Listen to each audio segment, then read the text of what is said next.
Chapter 6, The Village Crisis. It began with the river. One morning, Rayan walked the familiar dirt path toward the watering spot, carrying 2 empty jugs with woven handles. But when he arrived, the stream, once sluggish but reliable, was almost gone. Only a muddy ribbon remained, curling between cracked stones.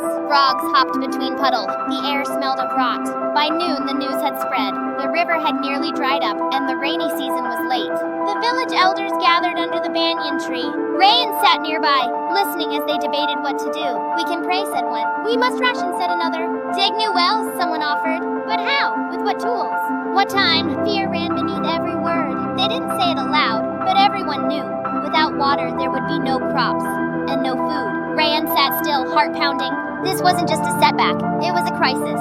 And strangely, he wasn't afraid. He felt something else. Something he hadn't felt since the old life. Clarity.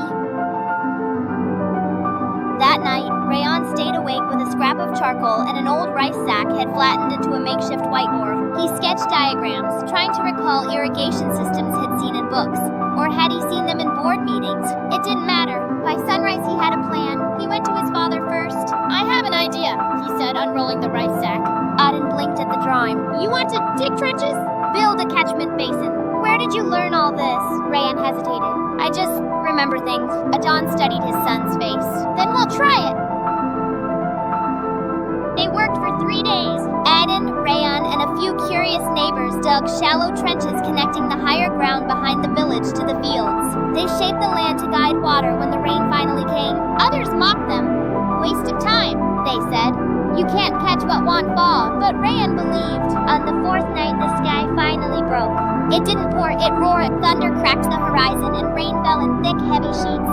Children cheered. Women cried. Men rushed to cover food and tools. But Rayan ran out into the field and watched as the water flowed perfectly into the trenches. It collected just as he'd drawn. By dawn, the fields were soaked. Not drowned, but fed. The village gathered to see the result. The skeptics stared in silence. Then someone clapped. Another joined. Soon, Rayan stood surrounded by people who had once called him odd, now calling him wise. The village chief approached him later. "You think like no child I've ever met," he said. "Have you thought about school?"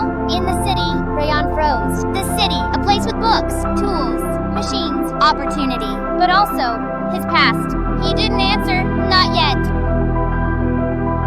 That night, as the frogs returned to the stream and the fields drank their fill, Rayan sat by the fire with his family.